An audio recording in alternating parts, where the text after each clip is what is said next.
Hello and welcome to the keynote speech of our 49th annual Appalachian Writers Workshop. This keynote honors the legacy of Jim Wayne Miller and James Still, and I would especially like to welcome members of the community who have showed up for this talk who haven't been with us all week. Special welcome to you all to campus. Thank you for joining us, and I know this is going to be a very inspirational and wonderful talk, and we're all going to learn a lot, and I'm so thankful for Silas for coming to do this talk with us, and I would like to call up Jesse Graves.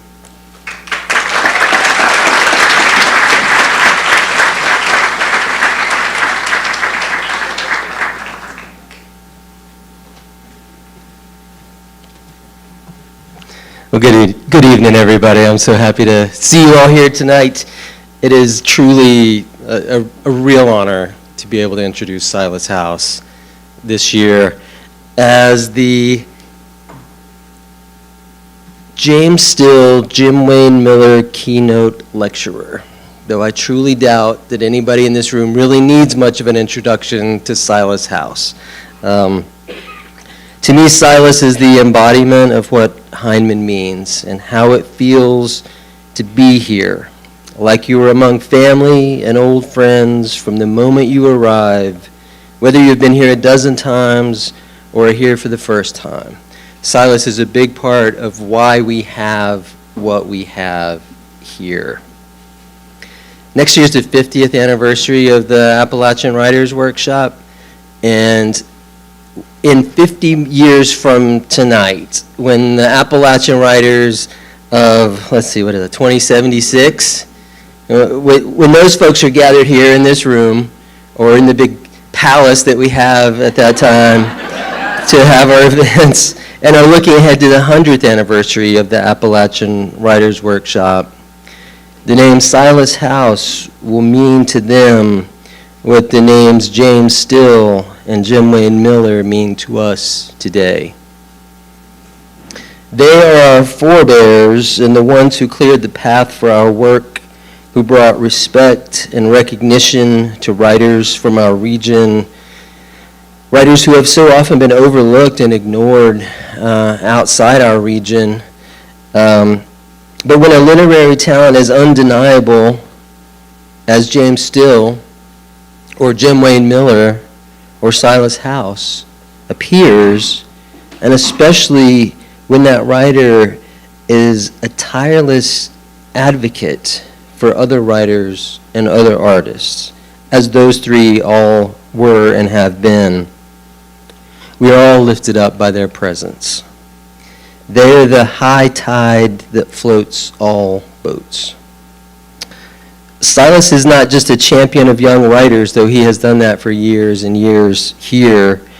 He's a champion for artists of all genres. He has encouraged musicians and filmmakers and other young writers to pursue their Appalachian identity in their work.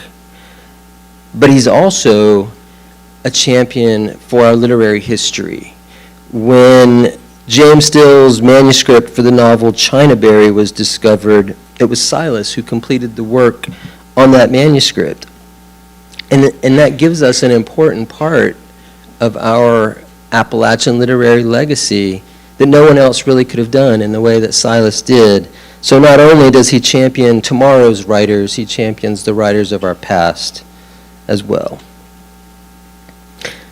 Silas is the New York Times and USA Today best-selling author of 9 novels. 9. I think that snuck up on me a little bit. Did you know that? Did you know you had that many? But not just that. Also a book of creative nonfiction, a collection of poems, and 4 plays. He's a 2-time winner of the Southern Book Prize, 2022 recipient of the Duggins Prize, the largest award for an LGBTQ writer in the nation, an E.B. White Honor Award, and many other recognitions. I'm gonna skip most of them because there are so many, and I know we want to get on to hearing from Silas, but I do want to say that he recently served as the Poet Laureate of the state of Kentucky, which to me, that's a beautiful recognition. I think Silas's poetry, I've known him as a poet for a decade or more now, but I think most people probably did not realize that his poems were so accomplished. He serves on the fiction faculty at the Naslund Mann Graduate School of Creative Writing and as the National Endowment for the Humanities Chair at Berea College, where he recently took over as editor-in-chief for the Appalachian Review, the region's leading literary magazine. This fall, we will see the publication of that 9th novel, which is going to be titled The Tulip Poplars, a century-spanning family saga about race, faith, and sexuality. And here's one you may not have known. In 2027, he will publish his first picture book, That Dog Won't Hunt, about a tender-hearted beagle, as well as the second entry in his mystery series, the SD House series. A tender-hearted beagle. I mean, who could write that better than Silas House? I can't think of anybody. Silas House, let's welcome.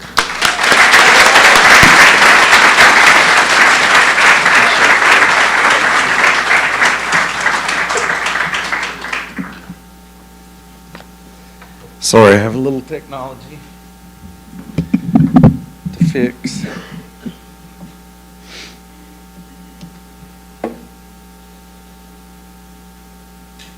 Thank you, Jesse.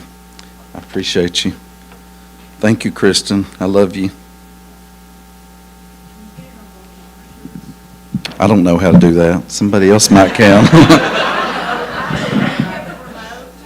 Huh? No. Can somebody get it on this monitor too? All right.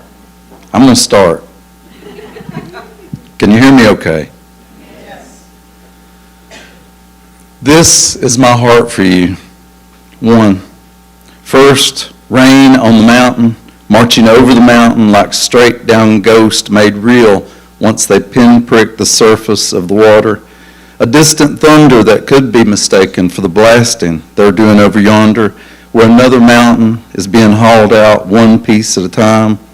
You can see an entire entity passing beneath your feet if you pause on the bridge above the tracks. But here, on this bridge, troublesome churns underneath us, brown and foamy.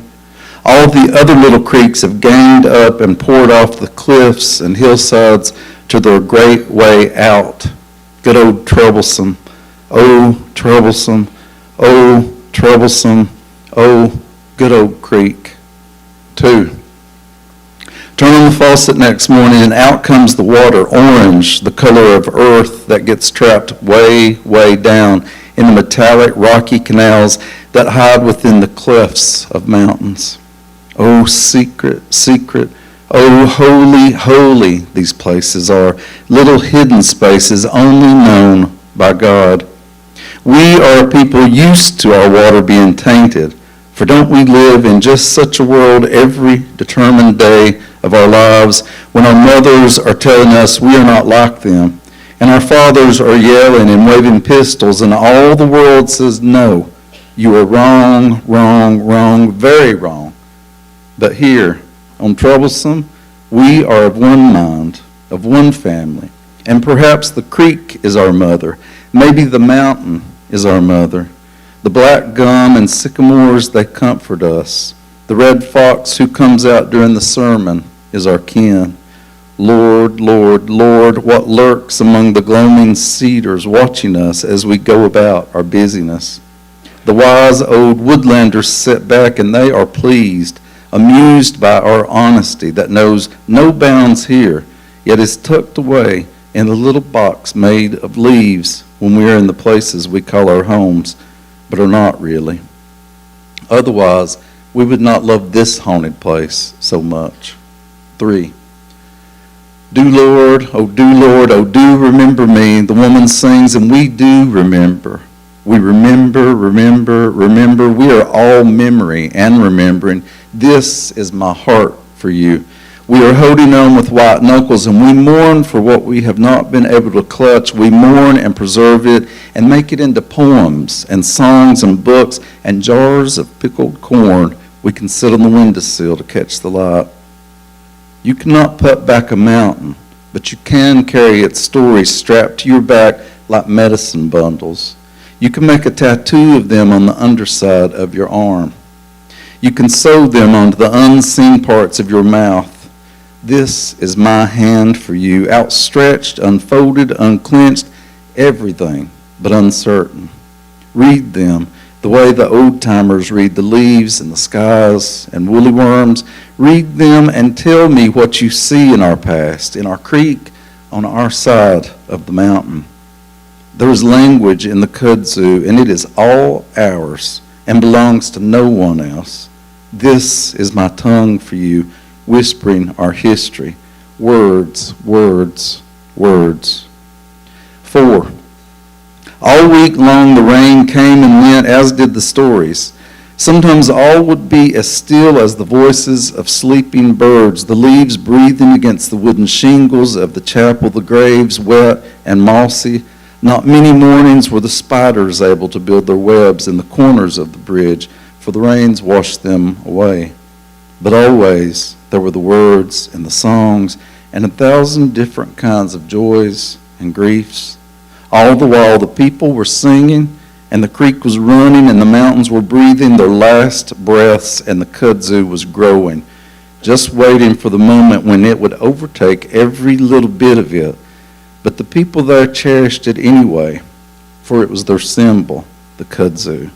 Kudzu, kudzu, a word they sang and claimed like their own, although it came from across the sea, just like them, just like the vine itself. All things that take up residence must first travel and find their own secret places in the waiting world.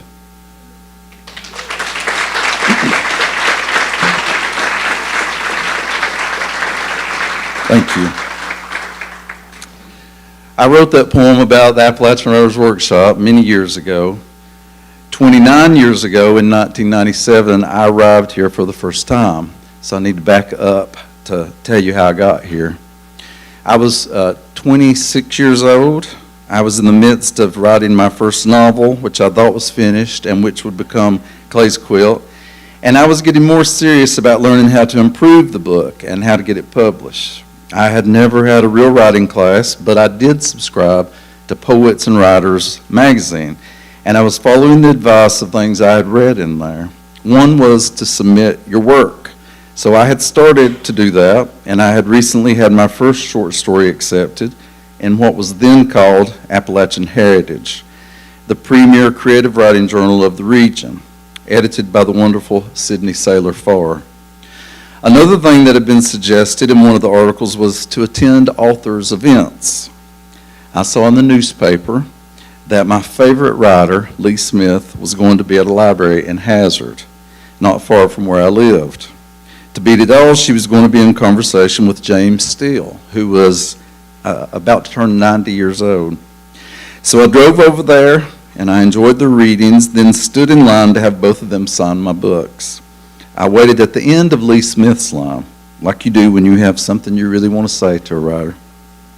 But when I got to her, I just sort of spat out that she was my favorite writer, and that books like, here's pictures of them around that time, but that her books, Black Mountain Breakdown and Fair Tender Ladies, had changed my life. And she was so patient and kind to me. When she asked me how I wanted the book signed, I told her to Silas. And she said, you know, I just read a short story in a magazine by a boy named Silas. I managed to somehow get out that that was me, that I had written the story.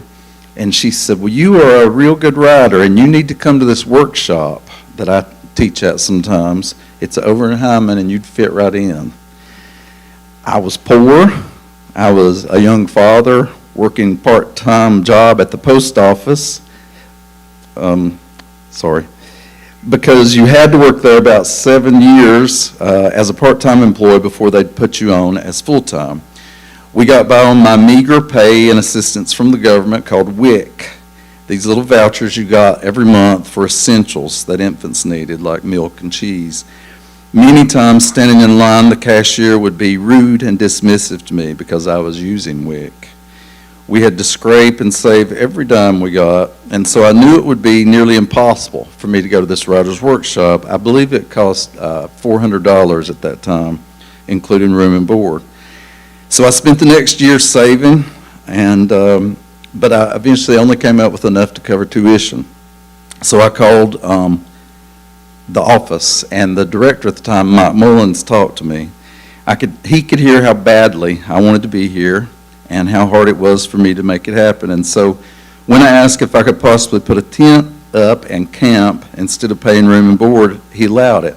Although he didn't want too much. He didn't want to set a precedent about that.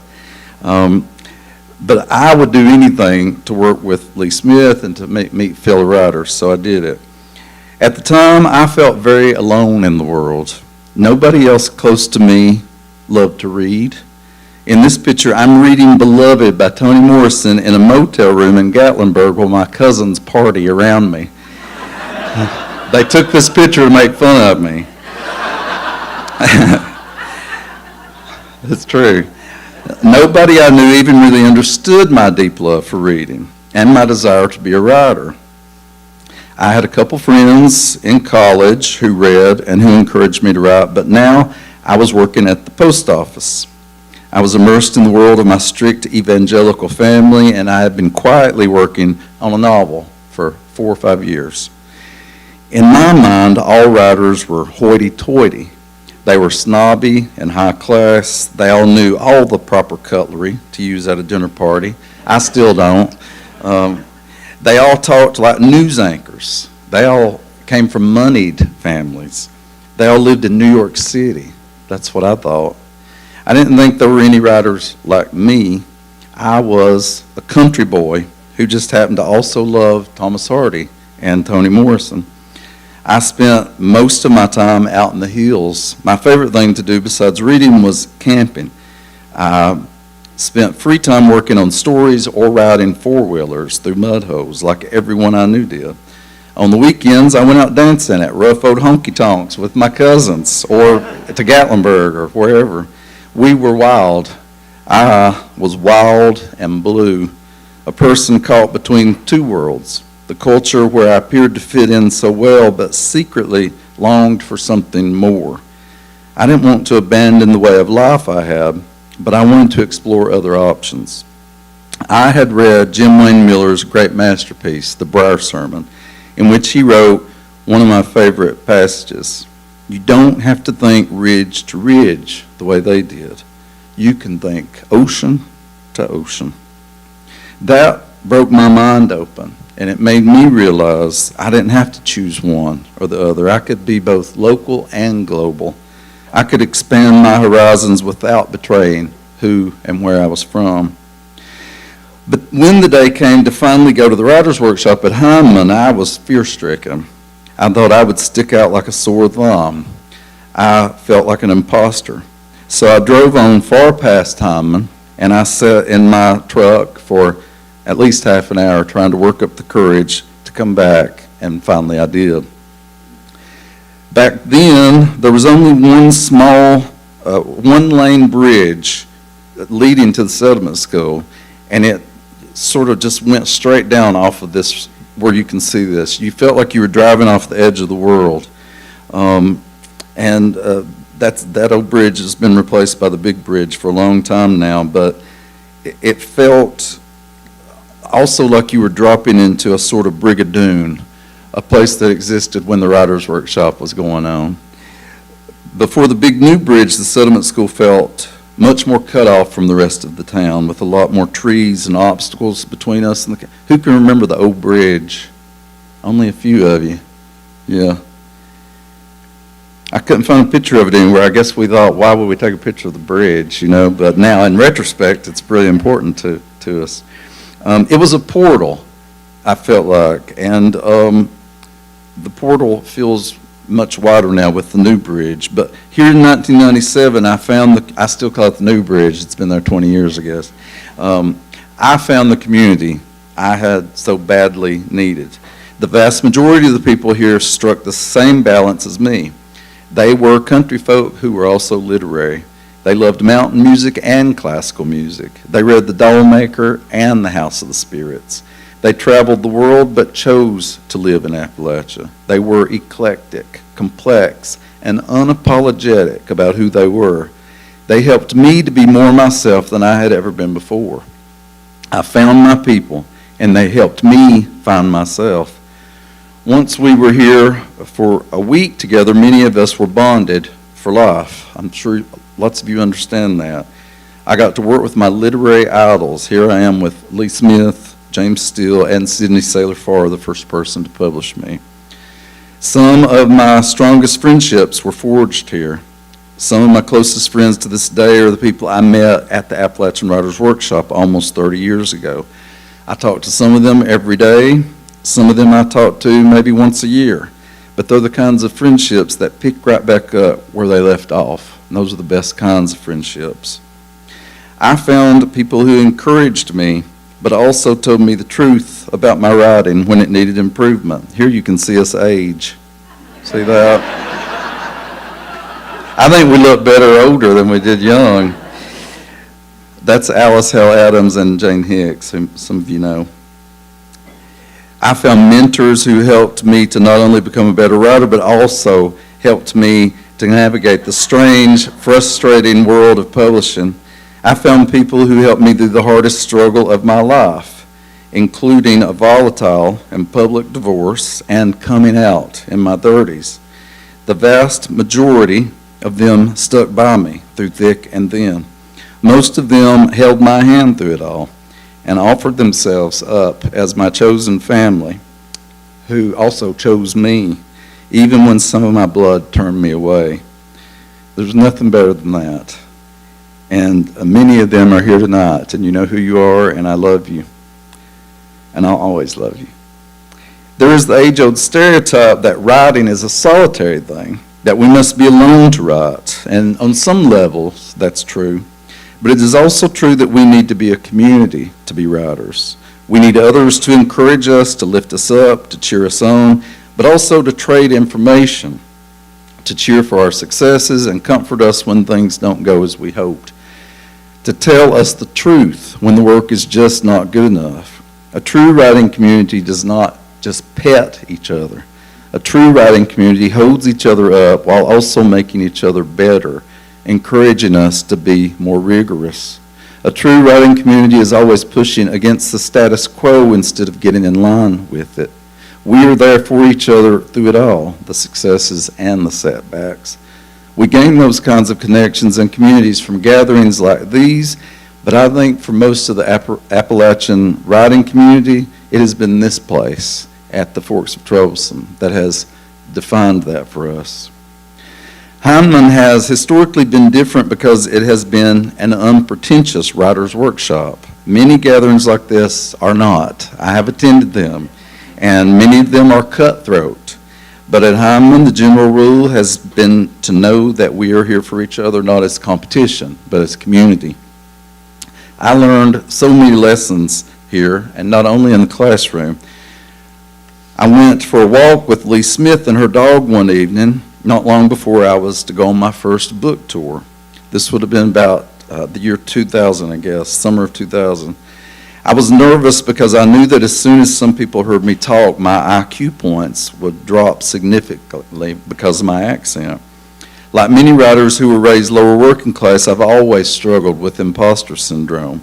I never feel like I'm good enough to be in a literary or an academic room. I always feel like I might be found out to be a fraud and asked to leave. I often feel as if people don't like me. Back then, I felt this even more, and I told Lee that I didn't know if I could do the book tour or not. What if I open my mouth and everybody laughs or leaves? I said to her. Listen to me now, Lee said. You go out there and be yourself, and if they don't like it, then tough shit. Yeah. That's been a mantra for me ever since. I say that often before I go on stage. And it has carried me through some really trying situations. She was simply reminding me of what my family and my community had always been telling me, that we're just as good as anybody else, no matter what the rest of the world is telling us. that we must choose the pride over the shame that the world inflicts upon us. The first year I was here, James still happened to sit beside me at supper one night when I was about 26, I think, and he was 91. I was in awe of him. I believe River of Earth is one of the best novels from a child's point of view to ever be written. It's an American classic, not just an Appalachian classic. And I want to challenge you tonight to read it if you haven't. If you have, read it again. It's probably the book I've read the most times. It is a foundational text. I had no way of knowing that almost 20 years later I'd be chosen by his literary executors to edit and finish his last book, which would become Chinaberry. I have to pause here and go off script a little bit because I have to acknowledge James Steele's daughter, Teresa Reynolds, is here, and I'm so thankful. I will be forever thankful to Teresa for trusting me. Where are you? There you are. Thank you, Teresa.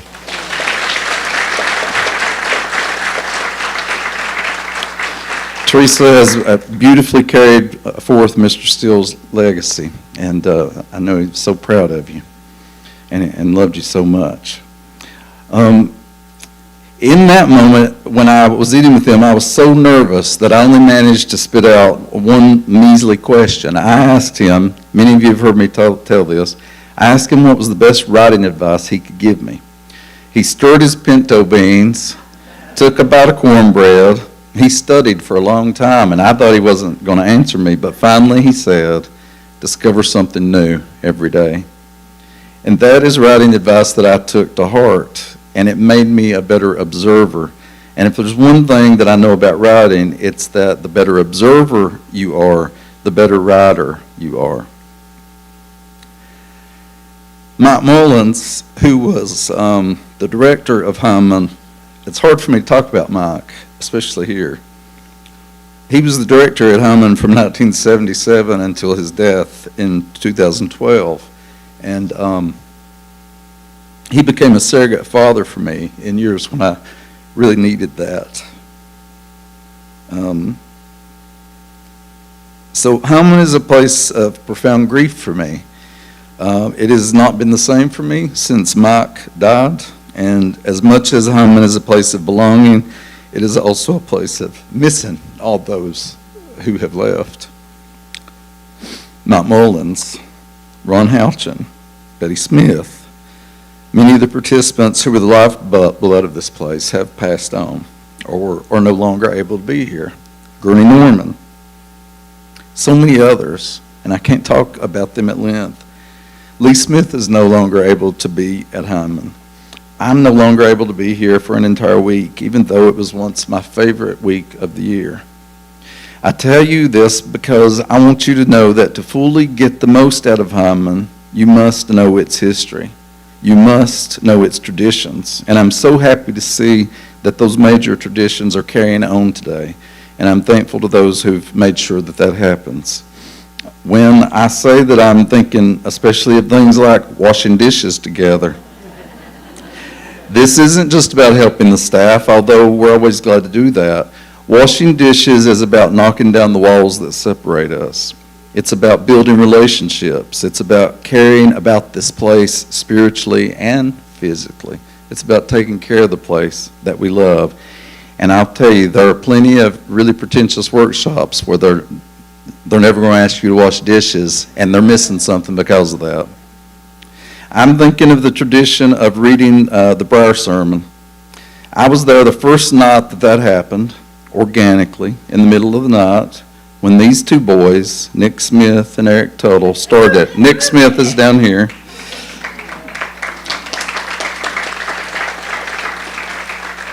They were just boys when they first came here, in my mind. They were young college students. And the words of that poem are transformative in so many ways, but most of all, because it challenges us to think critically about what being Appalachian means. It's not just about dressing a particular way or talking a particular way or living in a particular way.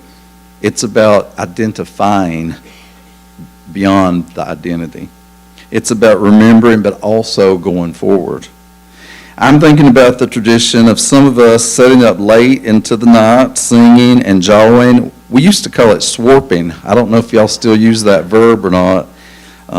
Swarping is, at its most basic, it means to swap stories and songs, usually with the aid of some kind of spirit. I do see that still happening in Hyman, and I'm grateful for that. Tradition matters, but so does going forward, and so I see it going forward as well and progressing. Change is important, and Hyman has found a good balance of that, and I'm thankful to all the staff who have made that happen.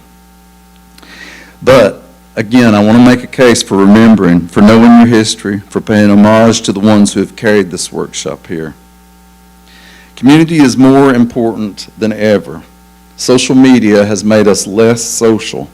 The internet has done many wonderful things, but it has devastated community in many ways.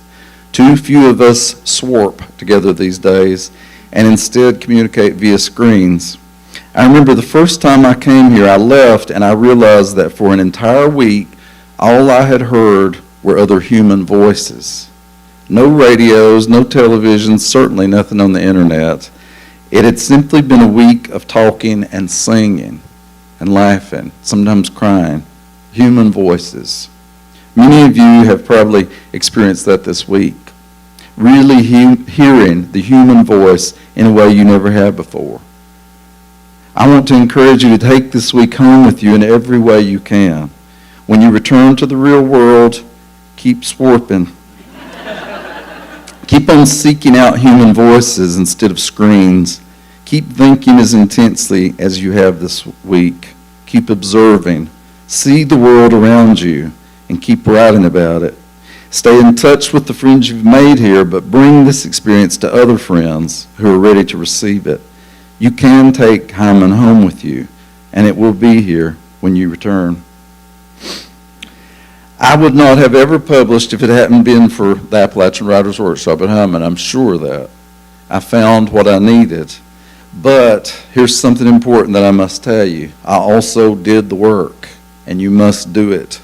Almost every week someone writes to me or comes to an event, and they'll say something along the lines of, I want to write a book and get it published. Tell me how to do that in a couple months.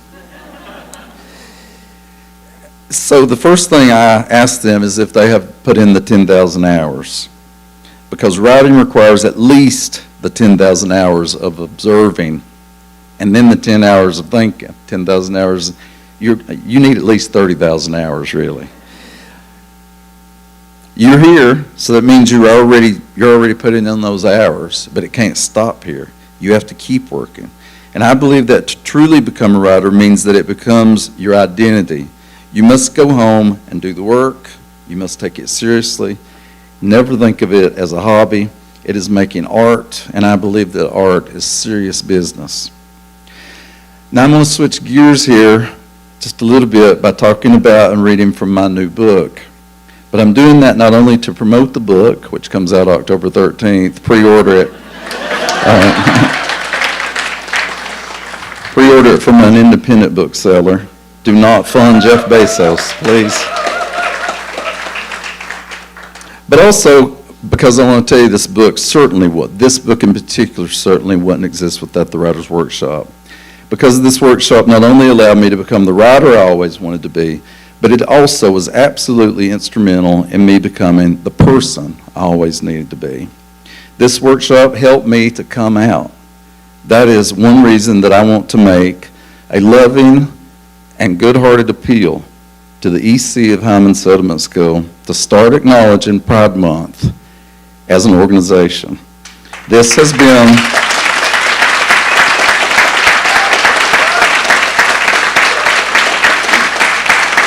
Thank you. Thank you.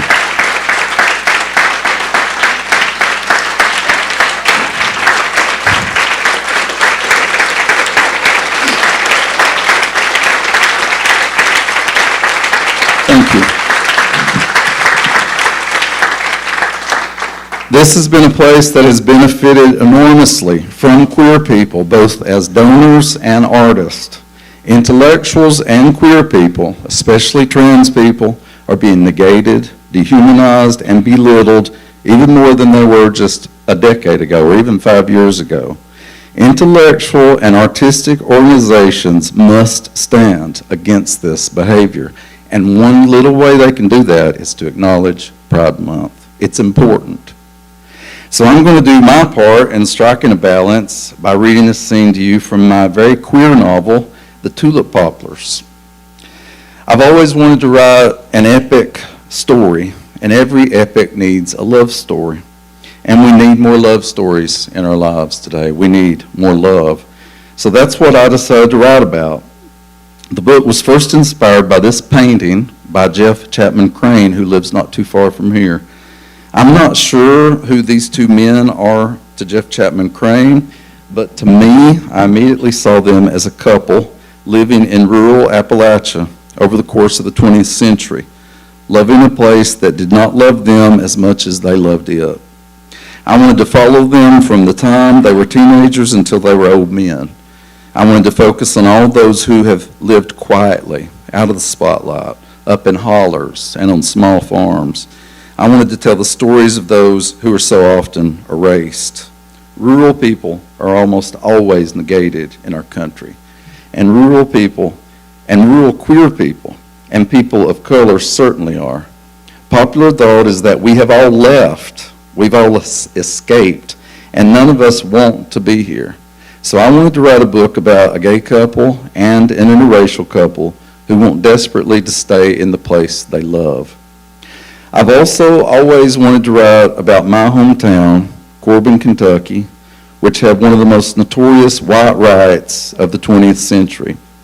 Even when I was a child, it was known as a sundown town, or a place where people of color were not welcome. I finally felt like I was old enough to tackle this challenging subject. Part of me was scared to tell this story, for fear that I might be interfering in the telling of someone else's story. But I also feel it is wrong of me to be from a town like that, and to be a published writer for 25 years who has not centered a black character in my work.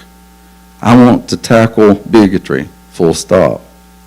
And so it centers on Tom and Amos, a gay couple, and Maeve and Pascal, an interracial couple, from 1918 to 1976. But I also wanted to show Appalachia as I have known it, as a place not only of farmers and miners, but also doctors and professors, as a place not only of evangelical preachers, but also service-oriented pastors and rectors, as a place of many different kinds of people, including people of color and queer people. I wanted to show Appalachian characters who long to escape and those who long to stay. The book is set in 5 different places: Corbin, Kentucky, my birthplace; New York City, specifically Brooklyn and the West Village; Lexington, and Cincinnati. But mainly, it is set in Clay County, Kentucky, where my father's family is from. This is about an hour west of here, less than an hour west of here. I believe it's the most beautiful piece of land I've ever seen. This is the center of the world for my characters, even though the legislation of the state drives them away time and again. I hope it is also an environmental novel, as it centers around an endangered grove of tulip poplars and the generations who strive to protect them. These tulip poplars represent home for Amos, Tom, Maeve, and Pascal, who love this place to their bones and will do whatever it takes to protect it and defend it. The grove of tulip poplars is Appalachia. So here's a 10-minute scene from early on in the book, and after that I'll hope to visit with you a little bit. I'll be over here signing books, but even if you don't have a book, I'm glad to take questions one-on-one. In this scene, Amos, who has just turned 18, is sneaking out of the orphanage where he lives to see Tom, a 19-year-old tobacco farmer he's fallen in love with. Also in this scene is Amos's best friend, Pascal, the only black person in the orphanage, who's living there illegally, protected by an Episcopal rector who is defying Jim Crow laws. Amos had known only mountains all his life. He had dreamt of what lay beyond them, even though he loved them in all seasons, their lushness in high summer, their ghostly shapes in wintertime, their decorations in spring and fall. He loved the mist that so frequently eased out of their caves and coves, the aromas of their leaves, mosses, and rocks, the sweet mineral taste of the waters that sprang from their secret places. For Amos, the mountains were walls that had both protected and imprisoned him. He didn't know where or who he was from exactly, but he knew he was from mountains. Twice now in the woods he had stripped off his clothes and situated his body in such a way to mimic them. Each foot flat against the ground, one slightly behind the other, so his legs made the shapes of steep hills. His groin was a shady place with warm springs. In his armpits were orchards. His belly was a wide valley. If he rolled over and arched his back just so, his spine became a ridge, and his rump was two rounded hills. His heart was a rocky cliff. Often, when he was trying to go to sleep at night, he tried to imagine his mother. He always pictured her in one of the grimy southern cities he sometimes heard people speak of, tucking him into a carved stone entrance to a grand church. Surely there were such cathedrals in Knoxville or Asheville. She must have been bereft. She had not wanted to leave him. She had been without choice. She had left him swaddled in the only good quilt she had. Amos had come to accept that he would never know her, but that was no reason to not spend time with her occasionally, on those lonesome nights when everything kept him awake. The creak of the wood in the walls, the click of the grandfather clock in the downstairs foyer, the endless fumbling under the covers of the older boys. This night, he had no intention of going to sleep because he had planned a liaison.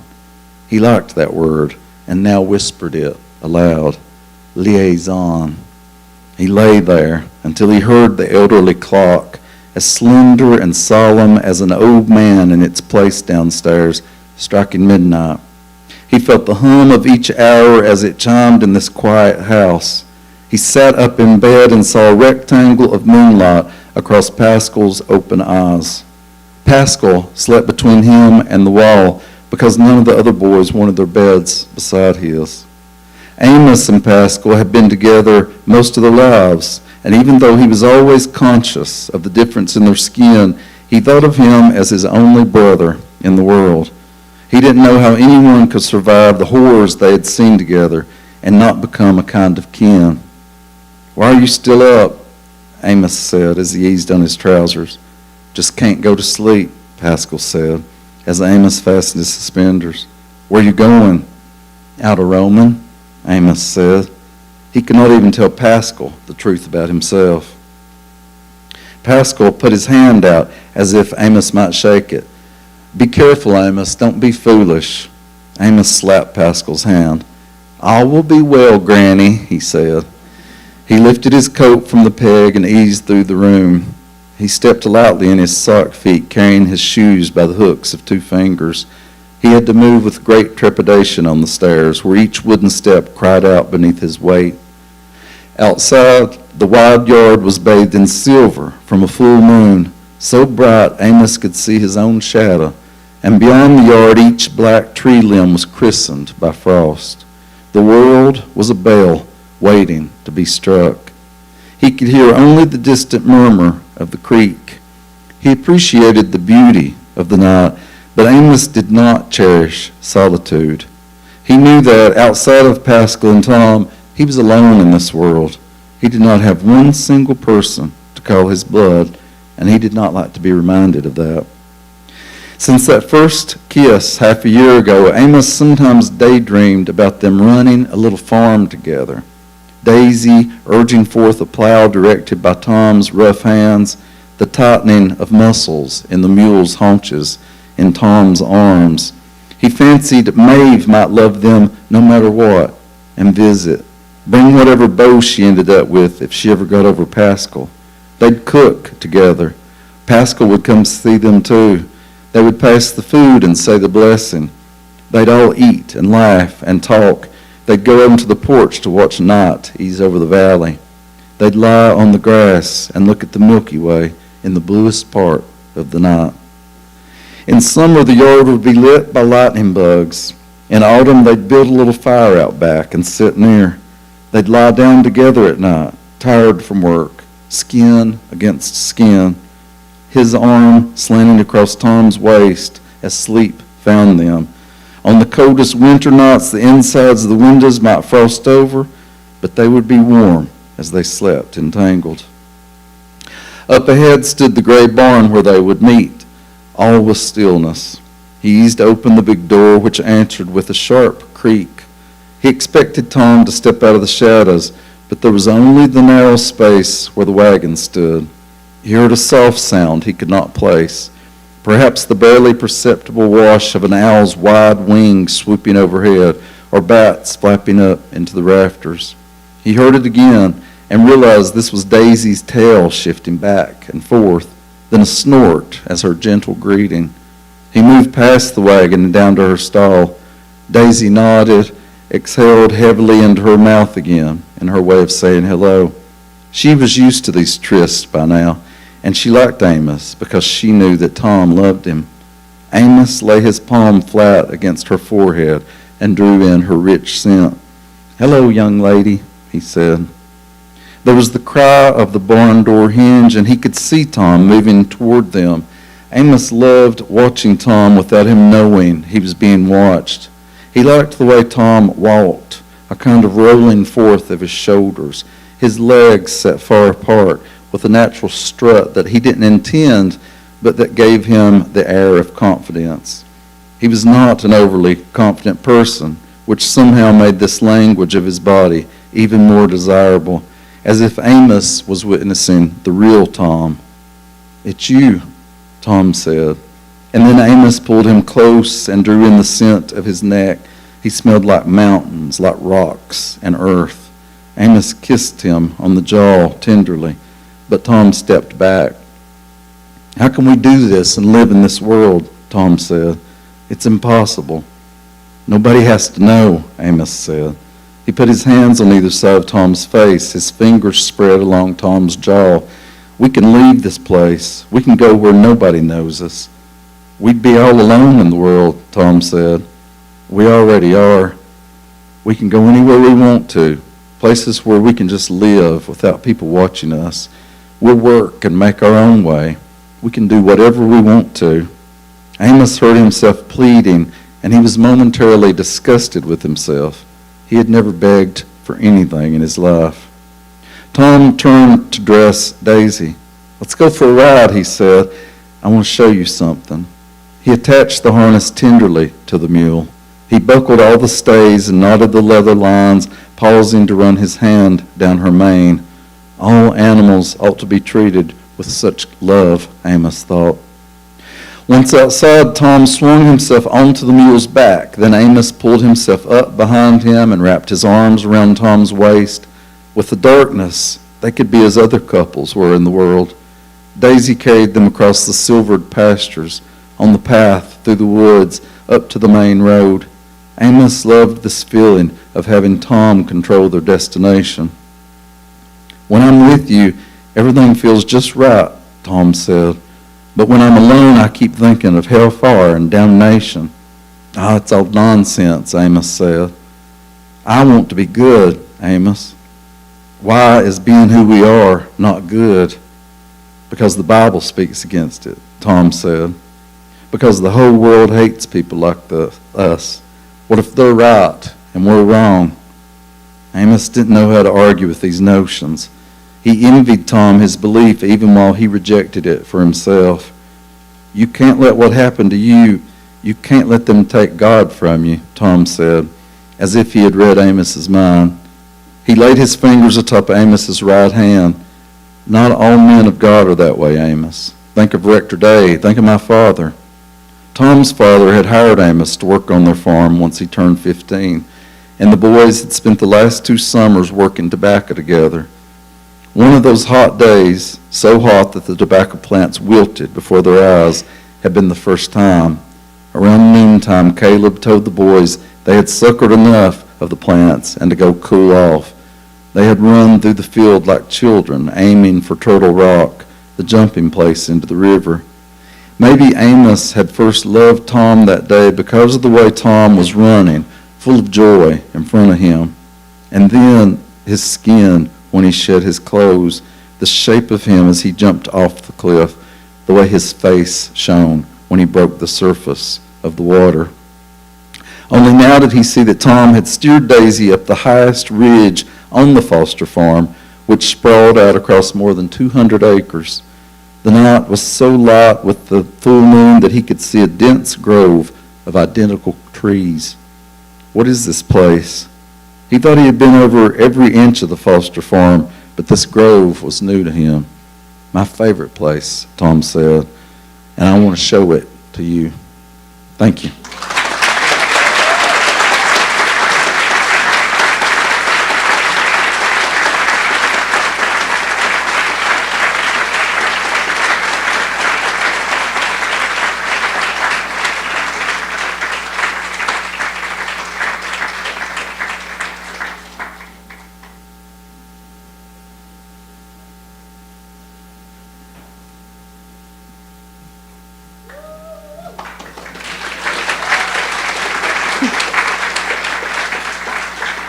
Sorry for the delay. We were trying to get everything ready for the author signing. So thank you so much to Silas. Thank you so much to Kristen for such an amazing night. Thank you. Yeah.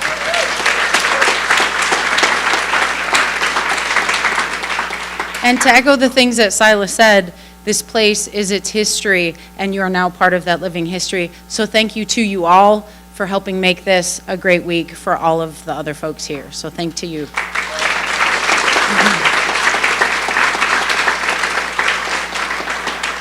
And that concludes our keynote for this year's Appalachian Writers Workshop. Thank you. Love you all.